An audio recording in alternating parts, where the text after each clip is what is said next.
Hello, welcome back. So for those of you who missed the intro, I'm Mia Bays and I run Bird's Eye View, and this is Pamela Hutchinson, who's a writer, critic and film historian and self-confessed silent movie geek. Yeah, sorry.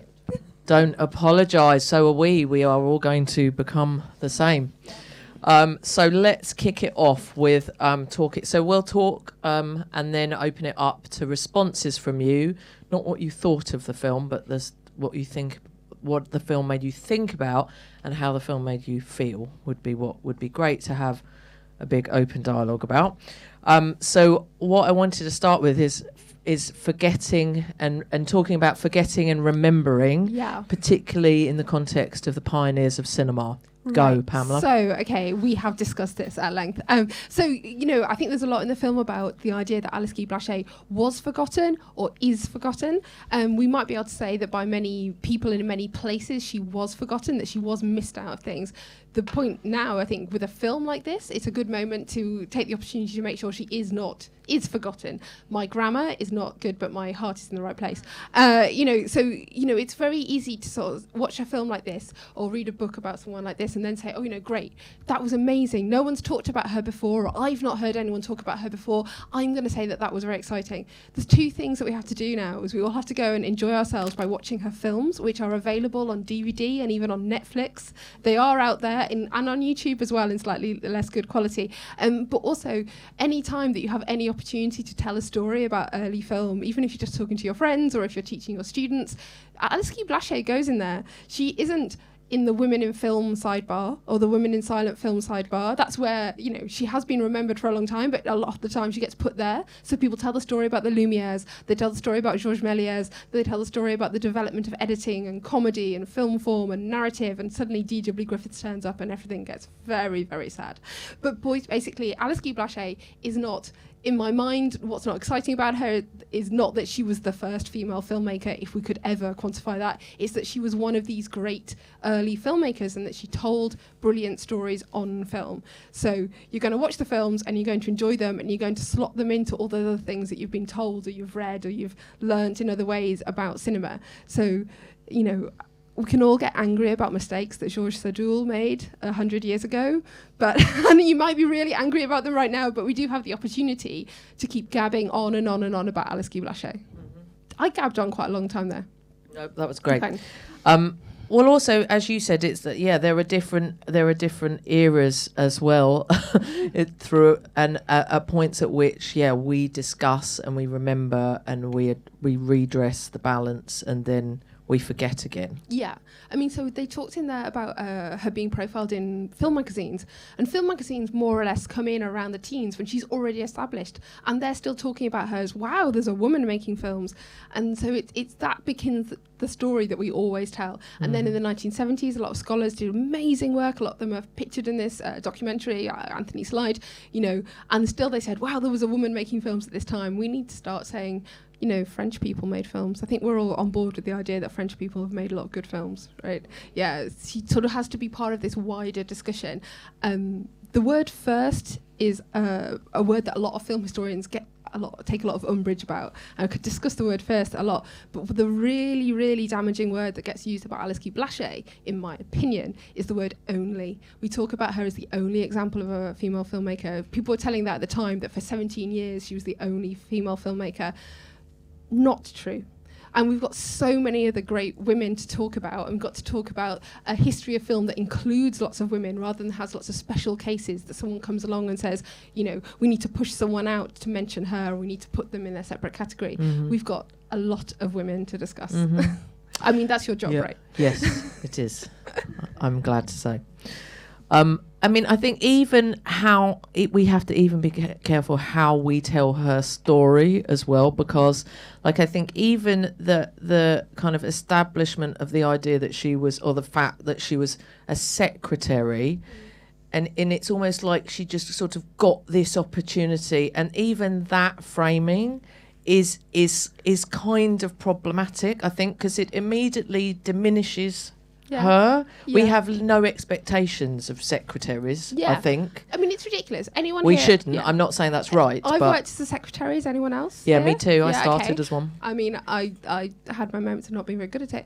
The point of being a stenographer in the 1890s is that she was the breadwinner for her family. She was embracing a new technology. She was doing something that she didn't ever expect to have to do. So she was already moving, you could say, into a place of being a working woman and having a career. Yep. She wasn't, anyone who makes jokes about secretaries is from a 1970s sitcom as far as I'm concerned. But yeah, there's nothing about the fact that she was working as a stenographer that should make you have low expectations of her. Yep. She was working basically, I mean, I'm going to say something ridiculous now, and there's a camera there, but, she's working at Gaumont in the 1890s. It's kind of like being at Silicon Valley. It's Yep. tech startups. Yep. And I'm just going to stop it there before anyone laughs. Okay. I wanted to talk about her marriage. Oh, a love story. Whoa, it's not great for Alice, is it really, the marriage? Well, she has 2 beautiful children. Yes. I mean, it's really bizarre, this whole idea that as soon as she got married, even though she'd been head of production, they were like, well, obviously you're not going to work anymore. The fact that, he had a job, so she went with him and she was no longer employed by Gaumont at that point. That's bizarre. You have to consider everything that Alice Guy-Blaché, or Alice Guy, Madame Guy, achieved in the terms of a society where Herbert Blache could say to her, you're going to embarrass the men if you come into the business meetings, so it's probably best that I deal with all that. And one of the many ways that people get written out of film histories or omitted from film histories is if they aren't involved in the business side of what's being done, and if they don't have patents. So Alice Guy-Blaché wasn't an inventor either, but Herbert Blache made sure that he had the business, and that's how he can get credit and get remembered and get status and things like that. And then, of course, there was the fact that their marriage just didn't go well. But, that's life. I'm not going to judge someone 100 years ago for cheating on his wife with Lois Weber. To me, these people are just like watching, it's like a soap opera. To me, these are my people. So I'm like, no. But the point you made also is that, she was also an entrepreneur, and that's another way that she's forgotten. Yeah, I mean, she talks about, if you go flicking through the memoirs, she says things like, this was my domain, or this was my fine métier. She was super excited about cinema and what she did. She was proud of it. When she saw the studio lying empty, it's in the film, she was keen to fill it with making films. Mm-hmm. She wanted to do something. She was not the kind of person to sit around waiting for life to happen to her. These are the people that were interested in hearing the stories about, whether she went into film or if she did theatre or if she wrote. Like when she was younger, I think she wanted to be a novelist because her father had a bookshop and she was a big reader. This is a woman who would always have done something great. Mm-hmm. So before we open it up, let's talk about where we can see, what are the films that are unmissable as far as you're concerned, and where do we see them? Oh, the tragedy is there might be some unmissable films that I've never seen. In fact, I haven't seen all of the films that are clipped in here. But a lot of people here will be familiar with Falling Leaves, the beautiful melodrama. Who has seen that? Anyone seen that?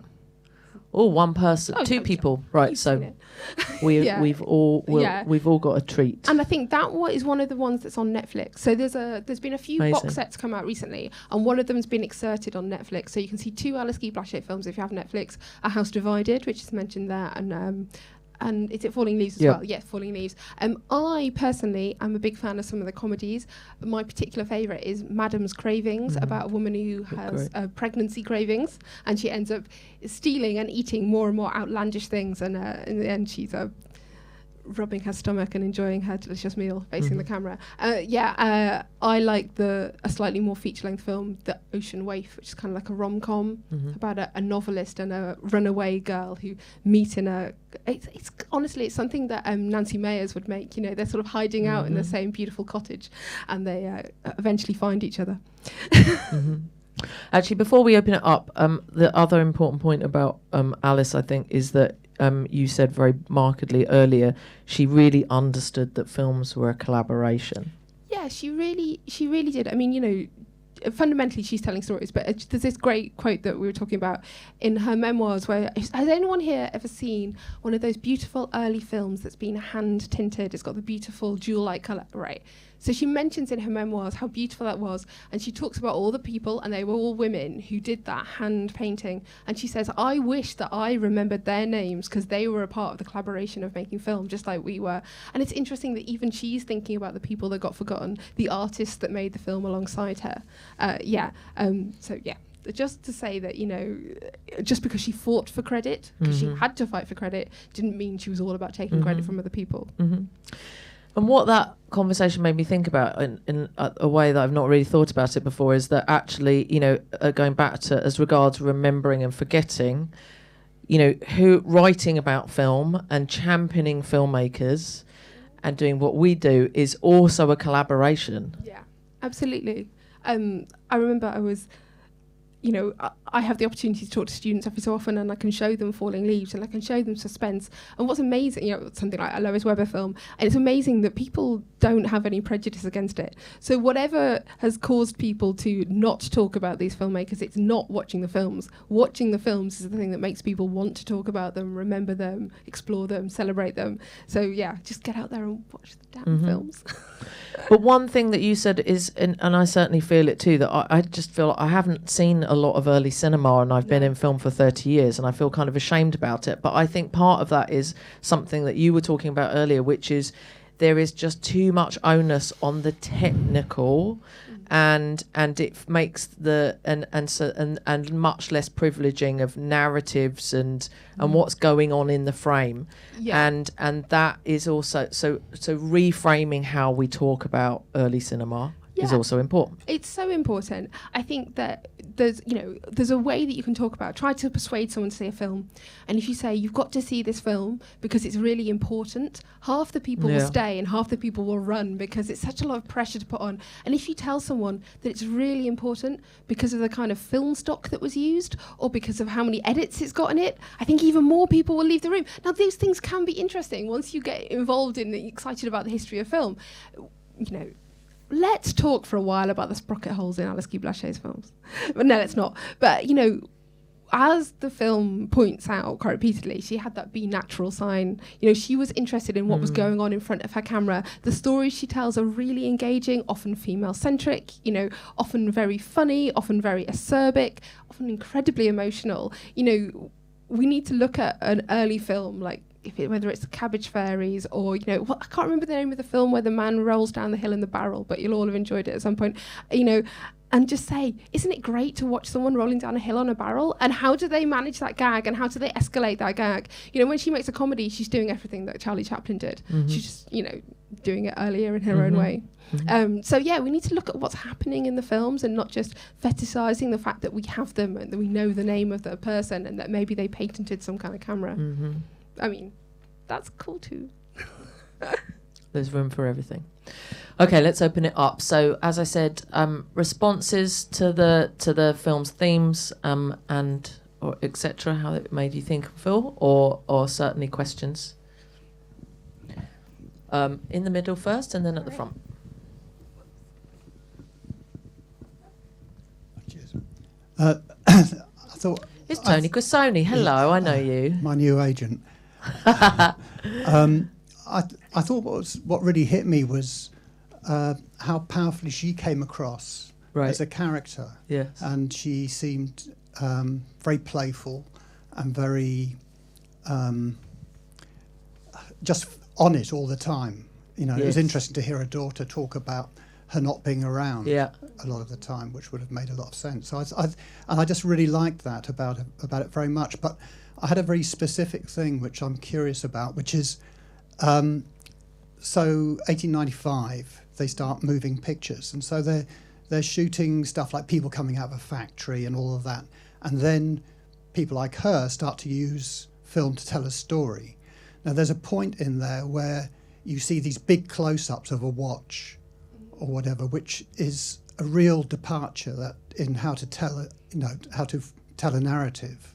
And I always connected it with Eisenstein, but I was interested if you could tell me something about her part in that kind of montage, because that's really key to filmmaking. Yeah, I mean, one of the things, we don't have that many of her films that are from the 1890s. But yeah, I mean, she's one of many people who are putting bits of film together and, you know, telling these longer and longer stories. You know, they got more time, they got more film. You know, it's interesting that you associate that with Eisenstein, because normally the falsity that we hear is that D.W. Griffith invented that, when you have like early British films that use close-ups. I'm not really sure that she talks a lot about montage as an interesting thing for her. I mean, she's more focused on performance and things like that, but it's certainly one of those things where she was very into trick photography and all those things that Georges Méliès was interested in. And you can read it in the memoirs, her excitement when she discovers a new trick that she can do with her camera, whether it's cutting in a bit of film or whether it's rewinding the film or whether it's, you know, applying colour, is the sort of joy of someone, you know, just like the famous Orson Welles quote about the train set. They are all playing. It's interesting that you link the two things, her playfulness and this kind of invention. You know, there's lots of things that you can invent at that time that may have gone wrong. There are lots of things that people started doing that didn't work, that we now don't understand when we watch films, and we think that's a bit strange. You know, some of the things really stick, like, as you say, a close-up of a watch. You see that everywhere. You see that in soap operas, you see that in Hollywood movies, and it's still the best way to tell someone that, you know, time's running out. Wonderful. Okay, so the film is called The Untold Story of Alice Guy-Blaché, and features the story of how Alice Guy-Blaché wrote her memoirs, which were then published, and two clips, and loads of clips from two interviews from 57 and 64, in which Alice Guy-Blaché tells her story. So, questions: are the memoirs translated into English, and Yes. do we know the duration, running time of the two interviews, and are they available anywhere? I don't know about those two interviews, because I mean there was the whole thing about like transferring them to VHS, but the memoirs are translated into English with a foreword by Anthony Slide, who, you know, has been writing about Alice Guy-Blaché since the 70s. Yeah, I've got a copy in my handbag. Because why would you leave house without the memoirs of Alice Guy-Blaché? Yeah, I think it's amazing this film's been made. I think it's amazing that Pamela B. Green has spent a lot of time trying to find the films. I think hooray for Ava DuVernay and Gail Ann Hurd for having actually heard of Alice Guy-Blaché when they were asked about it at the beginning of the film. This is not an untold story. If there's anything that makes you angry in this film about her being forgotten, it might be the fact that we can still call this an untold story with a straight face, because yes, most people have not heard of Alice Guy-Blaché, but still, this story has been told many, many times and it hasn't stuck, as you're aware, I'm sure. And this is why we have to take this story and do something with it, rather than just being angry and going home and watching The Irishman on Netflix. Yeah, don't do that. I think I understand from Pamela, the director, that she is putting the entire interviews into an archive. I'm not sure which. So because you see her in the film, she's just digitizing them, so they didn't exist in a digital format beforehand. But I'm not sure where. But I'm sure actually on the she's very, very, I mean, part of her mission, the director's mission, is to make everything that is collected accessible and known. So it will be on the website. My guess would be UCLA, just because Dino Everett's Yeah, in this film, I and think he's quite so. involved with it. But I Yep. think, yeah. Yep. Okay, more responses, please. Enjoyed it very much, to start with.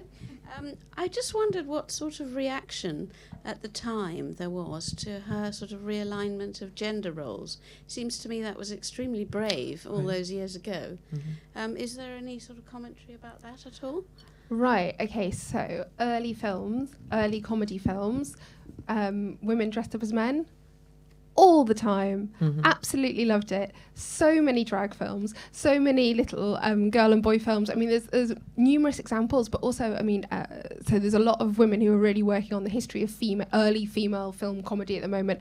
And they gave a presentation at this the Pordenone Silent Film Festival last year, and one of the things that really stuck with me was not just I'd seen some of these films and I thought it was very interesting, and as you say, you think, wow, that's quite bold.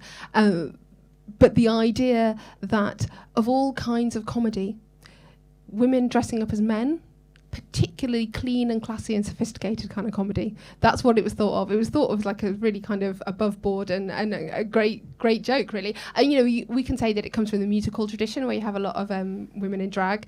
But, yeah, it seems to be a huge amount of fun. And there's lots of films at the time doing that right up until the 20s. But the actual roles, they actually did, you know, men were Yeah. and that sort of thing. That's slightly different. Yeah. Up in drag.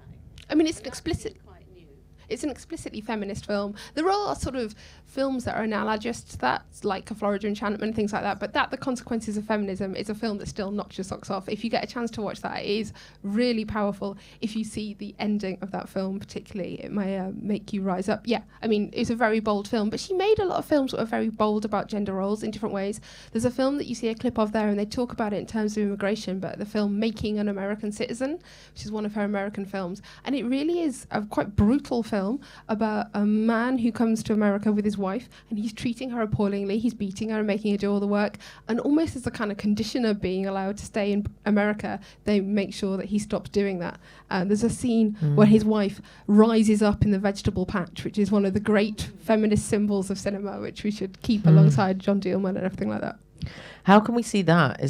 That's not on Netflix. There's a few good collections, right, actually. There are 3 box sets that came out recently that have Alice Guy-Blaché alongside many other early female filmmakers. There's a Flickr Rally set, I think it's called Early Female Filmmakers. There's a really, really vast box set from Kino Lorber out in America called Pioneers, First Women Filmmakers. But the easiest one to get your hands on probably is the BFI set that came out recently that was called Early Women Filmmakers. And that's got Making an American Citizen on, and it's got Falling Leaves and many, many other Alice Guy-Blaché films, and a terrible essay by me. But you should go and buy it. Okay, more responses, please. Or questions? Don't all go silent. They just want to know about The silent pocket movie. holes. There you go. I was interested that when Herbert Blache sort of took over, as it were, 'cause it reminded me a bit of Colette and Willy. But when Colette was writing her early stuff, Willy assumed authorship of them. But then Colette, of course, went on and made her name separately. And I was slightly wondering why Alice Guy, or Guy-Blaché, then didn't, I mean, I realized about the war and circumstances and things, but were there other reasons why she didn't then have a kind of second career in herself, as it were, rather than just circumstances? Well, there was the war. She got the Spanish flu, which is a pretty terrible thing. And then she got divorced. And then she moved back to France. And one of the things that happens around about in the 1920s, and I realise that when I say this, people always want to know what happened to all the women, where did they go? And then when you start talking, it sounds a bit general, but the film industry got more industrialized. It started looking like a corporate space, and so people were populating it and hiring it in the same way. So there were fewer places for women in the roles that people had suddenly decided were positions of power, like head of production or director. Not only that, but also a lot of women, and this is something that definitely happened to Alice Guy-Blaché towards the end of her filmmaking career, found themselves in the independent filmmaking space. And so they're struggling to get distribution deals with the studios. If you want to have a career in filmmaking in the 1920s, you want to work for a studio. And so you have people like Alice Guy-Blaché, but also people like Lois Weber and Nell Shipman and so on, who find themselves suddenly having at one point had great relationships with studios that they could rely on to distribute their films, suddenly not having that anymore. You know, and so Alice Guy-Blaché, she went back to France and she didn't make any more films, but she continued to write and lecture, and, you know, maybe she thought, you know, I don't think she ever thought she was going to go back to filmmaking, but it felt like it was a bit of a closed door to her at that point. What's staggering is in 2020, it's not dissimilar.